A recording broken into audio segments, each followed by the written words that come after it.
Detente. Deja de deslizar. Deja lo que sea que ibas a hacer en los próximos 10 segundos, porque lo que se desarrolló en una tranquila ciudad del norte de Italia esta semana no solo acaparó los titulares, resolvió silenciosamente un debate que se ha prolongado durante casi una década, y casi nadie ha entendido por completo lo que realmente acaba de presenciar.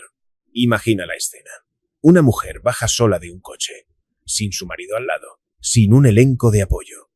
Solo ella en un país extranjero, en una visita de trabajo centrada en la investigación de la primera infancia. Y el rugido que surge de la multitud, una multitud que en algunos casos había conducido y viajado 3 horas simplemente para estar allí, es el tipo de sonido que normalmente se escucha en un estadio, no en un centro de investigación dedicado al aprendizaje de los niños pequeños. Esa mujer es Catherine, la princesa de Gales. Y lo que sucedió a su alrededor en Italia esta semana es el tema de este video. Porque mientras Catherine era aclamada por las calles de Reggio Emilia, algo muy distinto ocurría a 9.000 kilómetros de distancia en la residencia de Montecito, California. Un video de marca con el que Internet no supo qué hacer. Un conjunto de cifras financieras que explican gran parte de las decisiones recientes, con un momento de publicación que casi nadie cree que haya sido una coincidencia y una organización de los Juegos Invictus que en silencio pierde patrocinador tras patrocinador. Esta noche voy a guiarlos a través de todo esto, lado a lado. Italia por un lado, Montecito por el otro. Y para cuando terminemos, entenderán por qué tantos comentaristas reales están llamando a esta semana en particular un punto de no retorno. Así que pónganse cómodos, acomódense, porque esta es una historia sobre 2 formas completamente diferentes de ser una figura pública y sobre lo que sucede, tarde o temprano, cuando esos 2 enfoques finalmente se colocan uno al lado del otro a la vista del mundo entero. Y este es el marco que quiero que mantengan en mente a medida que avanzamos, porque es la clave de todo lo que sigue. Uno de estos enfoques se basa en la atención, el otro se basa en la confianza. Uno es ruidoso, rápido y está diseñado para el próximo ciclo de noticias. El otro es silencioso, lento y está construido para durar toda la vida, incluso un reinado. Durante años, el debate entre esas 2 filosofías se ha desarrollado a distancia, en titulares separados, en países separados, sin llegar nunca a encontrarse en el mismo escenario. Esta semana, por primera vez, se cruzaron y el resultado no dejó lugar a dudas. Empecemos en Italia, porque lo que sucedió allí es el corazón de todo lo demás. Catherine viajó a Reggio Emilia para su proyecto sobre los primeros años. Y para cualquiera que no haya seguido de cerca esta faceta de su trabajo, aquí está el contexto que importa. Catherine ha pasado años investigando el desarrollo de la primera infancia. No porque alguien se lo ordenara, no porque obtuviera buenos resultados en un grupo de enfoque, sino porque genuinamente le importa. Ha leído las investigaciones. Ha hablado con los expertos. Ha visitado centros en todo el mundo y sigue volviendo a la misma convicción, que los primeros años de la vida de un niño moldean casi todo lo que sigue. Reggio Emilia es el hogar de uno de los enfoques de educación de la primera infancia más respetados del mundo entero. Un enfoque estudiado y copiado por educadores de todo el planeta, y es exactamente por eso que lo eligió. Esto no fue unas vacaciones con una oportunidad para tomar fotos incluida. Fue, en el sentido más estricto, una misión de investigación, una visita de trabajo de una futura reina que tiene la intención de informar y construir sobre lo que aprenda. Y vale la pena detenerse en ese punto porque nos dice algo fundamental sobre cómo Catherine ha decidido operar. Ella lanzó una organización dedicada a los primeros años, a la ciencia de esos primeros años formativos de vida y al sólido argumento de que invertir en la primera infancia es una de las cosas más poderosas que cualquier sociedad puede hacer por su propio futuro. Esta no es una causa glamorosa, no genera titulares de alfombra roja. No se presta para un reportaje fotográfico de revista. Es un trabajo paciente, sin glamour y a largo plazo. El tipo de trabajo cuyos resultados pueden no ser visibles hasta dentro de una generación. Y lo eligió precisamente porque es un asunto serio. Ha construido toda su identidad pública en torno a un tema que recompensa la constancia y la profundidad en lugar del espectáculo. Esa elección, hecha hace años y mantenida desde entonces, es la base sobre la que se construyó todo en Italia. Pero nada podría haber preparado a nadie para la recepción que realmente tuvo. Las multitudes eran enormes. La gente había viajado durante horas, no para un concierto, no para un estreno de cine, sino para una visita real centrada en la investigación del desarrollo infantil. Y cuando Catherine bajó de ese coche, sola, sin William a su lado, solo ella, el clamor que surgió de la multitud fue algo completamente distinto. Se sentó en el suelo con los niños. Fue fotografiada con un bebé que reía a carcajadas, con los ojos muy abiertos, encantado simplemente de estar cerca de ella. Y luego vino el detalle que genuinamente sorprendió a la gente. Les habló a los niños en italiano, un italiano real, un italiano fluido. Porque, como muchos apenas comprendieron en ese momento, Catherine en realidad vivió en Florencia antes de ir a la universidad. Esa parte de su historia se había desvanecido silenciosamente en un segundo plano a lo largo de los años. Y aquí estaba, de pronto, viva de nuevo en una sala llena de niños italianos, y los italianos, según todos los testimonios, la acogieron por completo. Hay una razón por la que esta gira en particular resonó tan profundamente, y en parte es cultural. Italia es un país construido en torno a la familia, a los niños, a la calidez del hogar extendido. Una princesa de visita que puede hablar el idioma, que genuinamente se ilumina rodeada de niños pequeños, que claramente disfruta cada minuto de estar allí en lugar de simplemente soportarlo, siempre iba a ser bien recibida en ese entorno. Y así fue. Hizo pasta. Fue fotografiada, acurrucada con los niños. Se movió por todo el viaje con una soltura visible y sin esfuerzo. Para el segundo día, la sensación entre los observadores era inconfundible. Se trataba de alguien que no solo estaba de vuelta, sino de vuelta con todas sus fuerzas, y visiblemente más feliz y saludable de lo que se le había visto en mucho tiempo tras un periodo largo y difícil. Y aquí está el detalle que no se puede fabricar. Los niños no se acercaron cortésmente de la manera en que los niños a veces lo hacen cuando se les ha dicho que se comporten frente a un invitado importante. Corrieron hacia ella a toda velocidad, con los brazos abiertos, como si fuera alguien que ya conocían. Hay algo en la forma en que los niños pequeños reaccionan ante una persona que simplemente no se puede fingir, no se puede escenificar y no se puede ensayar hasta que parezca real. Los niños son la audiencia más honesta de la Tierra. No tienen ningún interés en los títulos, ningún concepto de relaciones públicas, ni noción de quién está de moda y quién no. Solo responden a la calidez, y responden a ella al instante. Y cada uno de los niños en esa sala fue directo hacia ella. Para el final de la visita de 2 días, la cobertura estaba en todas partes. Los comentaristas de la realeza lo llamaban abiertamente un punto de inflexión. Y el historiador real Hugo Vickers, un hombre que ha pasado décadas observando de cerca a la familia real, describió el viaje como una especie de gira real perfecta. Señaló que fue una genuina misión de investigación, que Catherine presentaría un informe al respecto y, al parecer, continuaría emprendiendo giras similares y que le ofreció al público la oportunidad de verla con buen aspecto después de un difícil periodo de enfermedad. Destacó que la gente había viajado 3 horas simplemente para verla, que el viaje se realizó con verdadera dignidad y un propósito real, y que no hubo nada en él que pareciera un montaje escenificado o fabricado. Vickers eligió sus palabras diplomáticamente, como siempre lo hace. Pero el significado subyacente quedó perfectamente claro. Esto era auténtico, y la autenticidad es rara. Vale la pena sopesar lo que significa ese veredicto viniendo de un hombre como Vickers. No es un fanático con un teléfono, es un historiador real serio con décadas de estrecha observación a sus espaldas. Un hombre cuya entera reputación profesional se basa en un juicio cuidadoso y mesurado, en lugar del entusiasmo. Cuando una figura de ese prestigio describe una gira como natural, resuelta, digna y completamente libre de artificios, no se trata de halagos ociosos.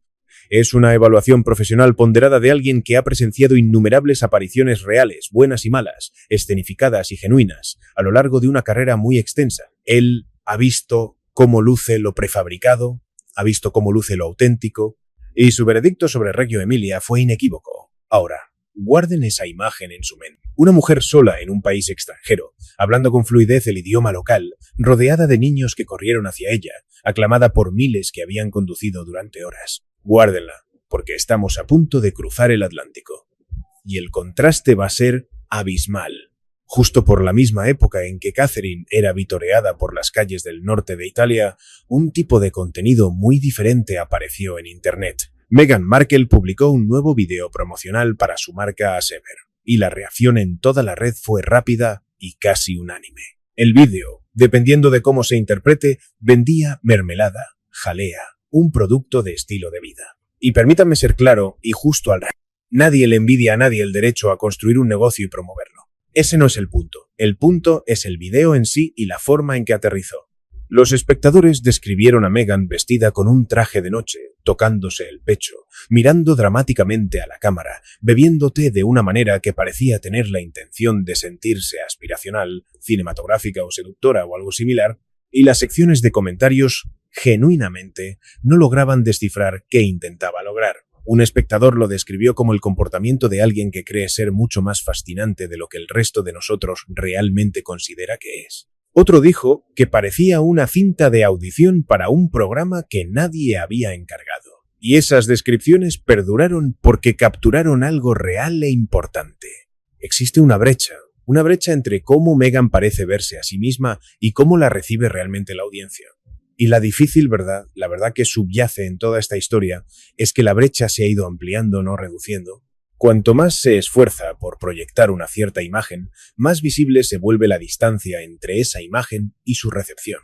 Y ese no es un problema que un estilista pueda arreglar. No es un problema que un nuevo vídeo de marca pueda solucionar. Es el problema estructural central de todo el proyecto de los Sussex.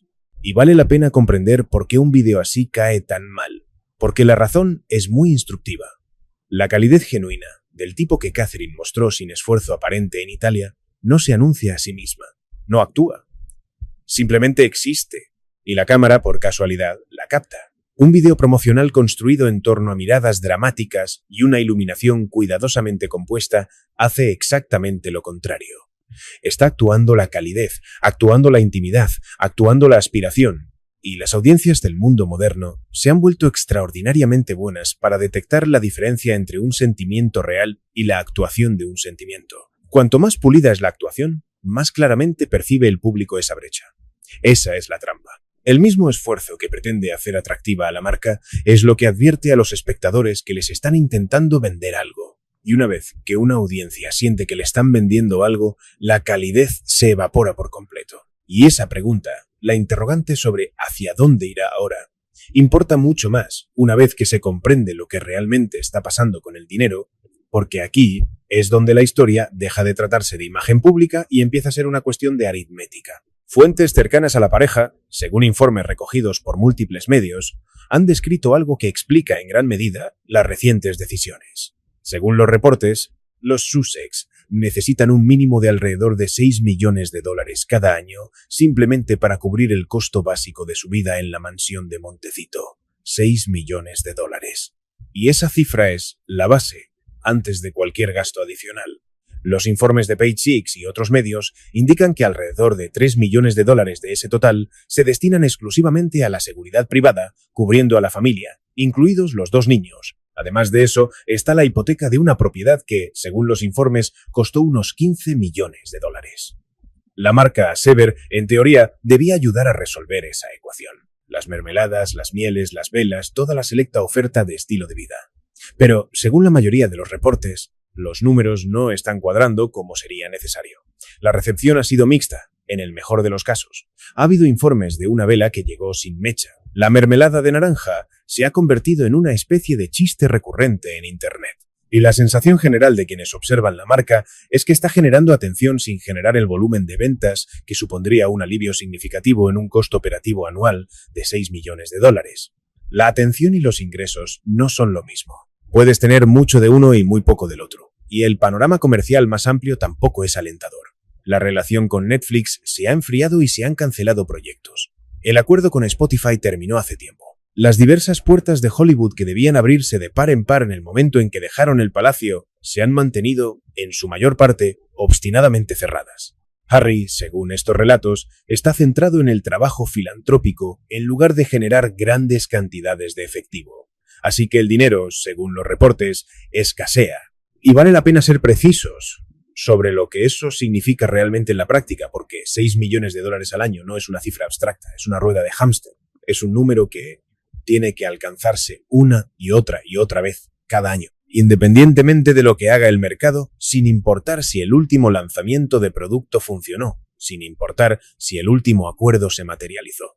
Un miembro activo de la familia real de rango senior no se enfrenta a esa presión porque la institución proporciona la infraestructura, la seguridad, las residencias, el personal, el marco general. Todo esto se encuentra dentro de una estructura que ha existido durante siglos. Si sales de esa estructura, cada gasto se convierte en un costo personal, y cada costo personal debe financiarse con ingresos personales. Ese es el trato que hicieron los Sussex. Y los informes sugieren que el lado de los ingresos de esa ecuación ya no le sigue el ritmo al lado de los gastos. Y aquí está la parte que conlleva un tipo muy particular de ironía.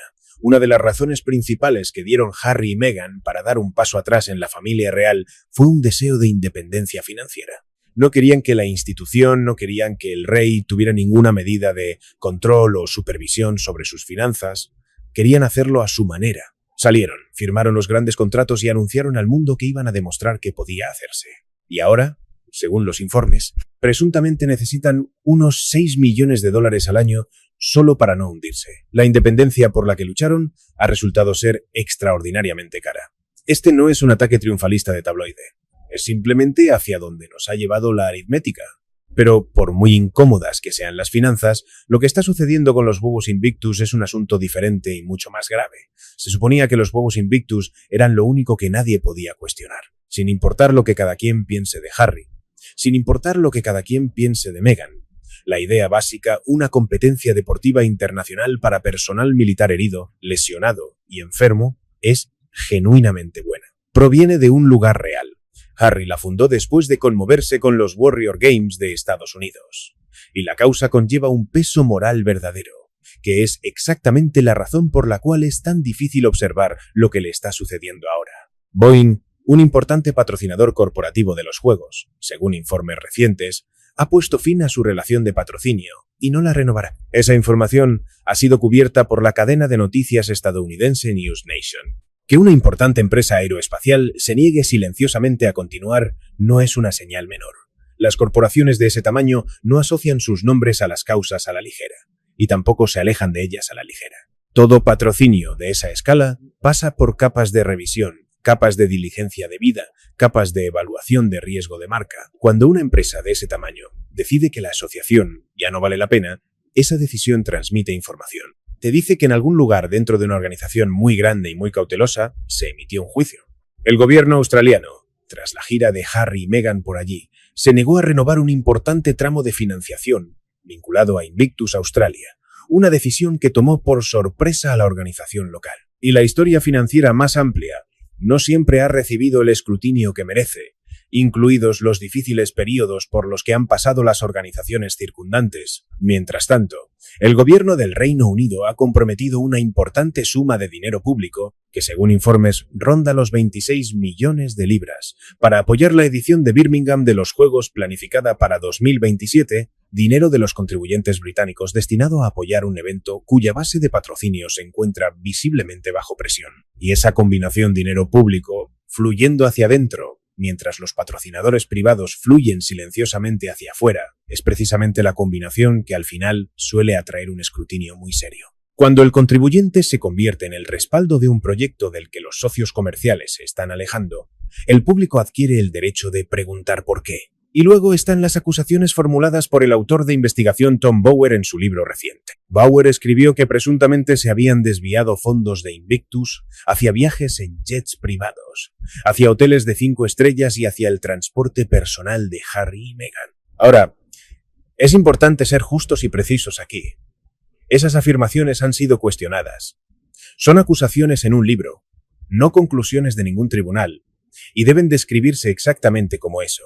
Pero aquí está la incómoda observación que persiste. Sea cual sea la verdad de cualquier acusación individual, los donantes y los patrocinadores claramente le están prestando atención a algo, porque continúan yéndose, patrocinador tras patrocinador, fuente de financiación tras fuente de financiación.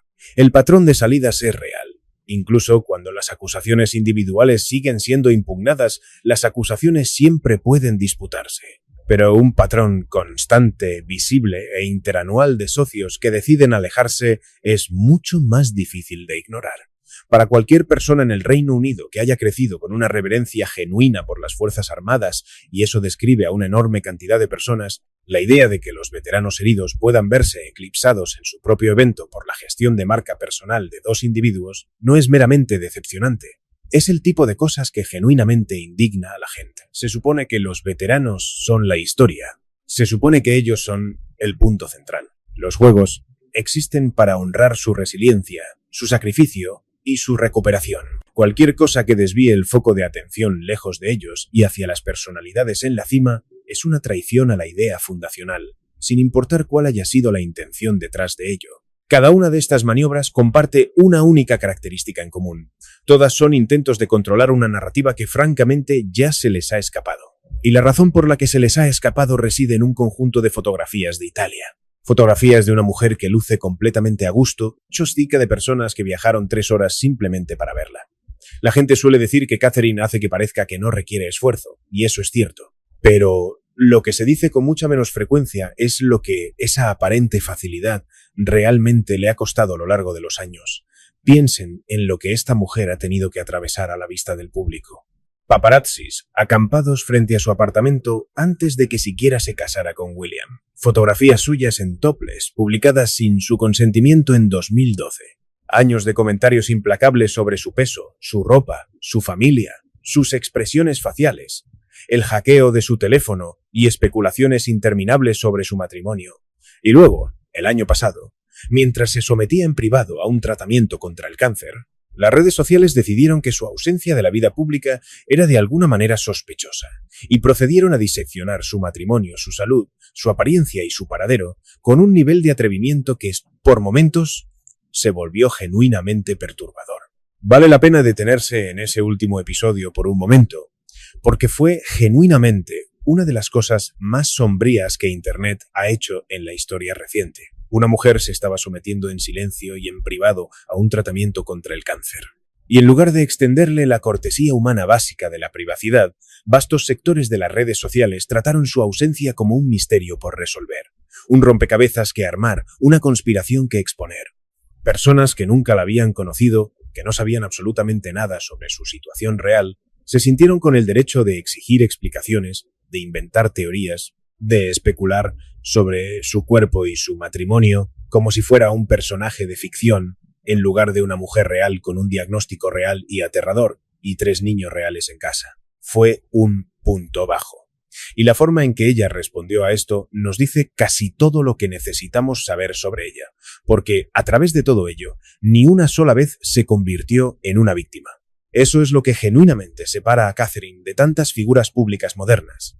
No se apresuró a compartir su diagnóstico. Ella y William claramente querían manejarlo en privado primero como familia, por encima de todo, por el bien de sus 3 hijos pequeños. Fue solo el puro frenesí de la especulación y las teorías de conspiración lo que finalmente la dejó sin otra opción real más que hablar públicamente. Y cuando habló, fue mediante un breve video, serena, clara, sin lágrimas actuadas para la cámara, sin una dramática narrativa de víctima, sin una historia cuidadosamente orquestada y diseñada para hacer quedar mal a alguien más. Explicó que el diagnóstico había sido un shock, que ella y William lo habían estado procesando en privado, y agradeció a su equipo médico. Y luego, de una manera que es muy característica en ella, redirigió toda la atención hacia afuera, alejándola de sí misma. El mensaje que eligió no fue sientan lástima por mí. El mensaje que eligió fue no están solos. Utilizó su propio momento de mayor dificultad para tenderle la mano a las muchas otras personas que se enfrentaban silenciosamente al mismo miedo, sin utilizar una marca de guerrera, sin exigir que el mundo se reorganizara en torno a su dolor, solo honestidad, una empatía silenciosa y luego un enfoque en los demás. Tomó la experiencia más aterradora de su vida y la usó con gentileza para consolar a extraños. Ese es un tipo de carácter muy particular, y no es un carácter que un equipo de comunicaciones pueda ensamblar. Por eso, cuando volvió de lleno a sus deberes reales y viajó sola a Italia, las personas que acudieron a esas calles no estaban respondiendo a una campaña de relaciones públicas. Estaban respondiendo a 20 años de ver a alguien ser exactamente quien aparenta ser de manera constante, silenciosa y sin exigir nunca nada a cambio. Y eso, al final, es lo único que no se puede replicar. Ninguna cantidad de vídeos de marca, ningún ensayo encargado, ninguna relación con los medios cuidadosamente gestionada puede fabricar 2 décadas de comportamiento genuino y constante. O lo tienes o no lo tienes. Entonces, ¿qué viene a continuación? Según los informes, se dice que el próximo paso de Meghan involucra una ceremonia de renovación de votos. El enfoque que presuntamente se está discutiendo se centra en la idea de que la pareja nunca tuvo la boda que verdaderamente merecían, que la institución que rodeaba el día original les negó la celebración que deseaban y que una renovación de votos finalmente enmendaría eso. Ahora, repásenlo lentamente. Tuvieron una de las bodas reales más vistas en la historia moderna, con una audiencia de miles de millones de personas en todo el mundo. Y el argumento que ahora se está barajando es que de alguna manera no fue suficiente porque la institución a su alrededor era problemática. Fuentes internas citadas en los reportes sugieren que la verdadera motivación es comercial. Una renovación de votos genera contenido, genera cobertura, genera posibilidades de licencias y potencialmente un documental o un especial. El tipo de producto que produce los ingresos que la marca actualmente no logra producir por sí sola. Y, según los informes, aproximadamente al mismo tiempo, se dice que Harry está en conversaciones con los funcionarios del palacio sobre un posible regreso al Reino Unido vinculado a un evento de Invictus, y se afirma que esas conversaciones incluyen, presuntamente, garantías de respeto y trato especial para Meghan como condición para aceptar venir.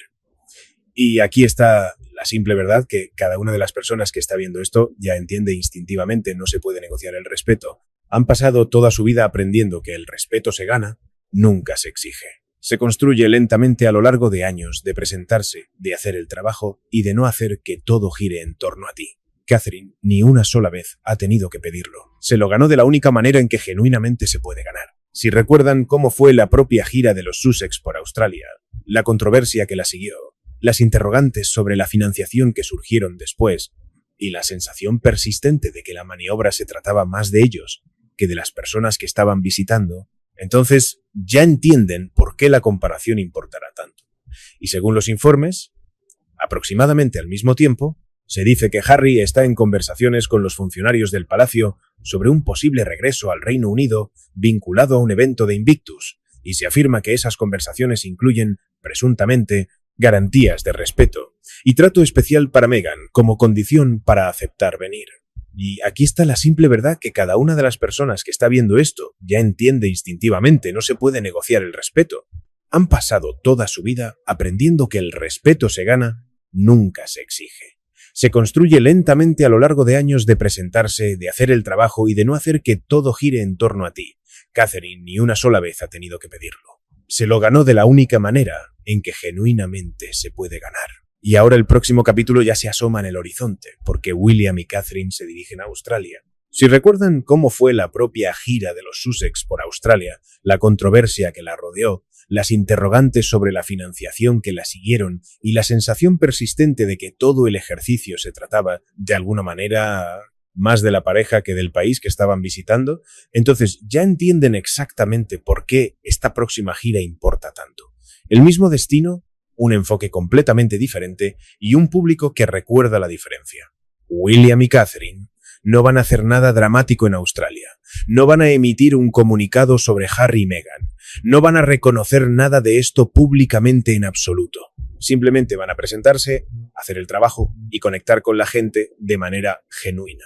Y la comparación se hará sola, en silencio. Esa es la parte de todo esto que Meghan, según cada pieza de evidencia disponible, nunca terminó de comprender. La institución monárquica no necesita derrotar públicamente a nadie. No necesita emitir refutaciones, conceder entrevistas ni contraatacar en la prensa. Simplemente necesita seguir adelante, seguir haciendo el trabajo, seguir presentándose y, eventualmente, el contraste se vuelve tan evidente que ninguna cantidad de gestión de marca puede ocultarlo. Piensen en por qué ocurre esto. Una estrategia de relaciones públicas es, por naturaleza, una herramienta a corto plazo. Puede fabricar un momento, puede diseñar un titular, puede escenificar una fotografía, pero no puede fabricar una década entera. No puede fingir la lenta acumulación de pequeñas acciones consistentes, año tras año, que el público registra y recuerda en silencio. La fuerza de Catherine en Italia no fue el producto de una ingeniosa campaña lanzada el mes pasado. Fue el producto de 20 años en los que el público la ha observado, la ha puesto a prueba, la ha escrutado y lenta y gradualmente ha concluido que lo que ven es lo que ella realmente es. Ese tipo de confianza no se puede comprar, no se puede apresurar y no se le puede aplicar ingeniería inversa. Solo se puede ganar lentamente en público a lo largo de muchísimo tiempo. Y esa es la única moneda que la operación de los Sussex con todas sus conexiones de Hollywood y toda su sofisticación mediática, nunca ha podido imprimir. Aquí también hay una lección sobre la diferencia entre atención y afecto.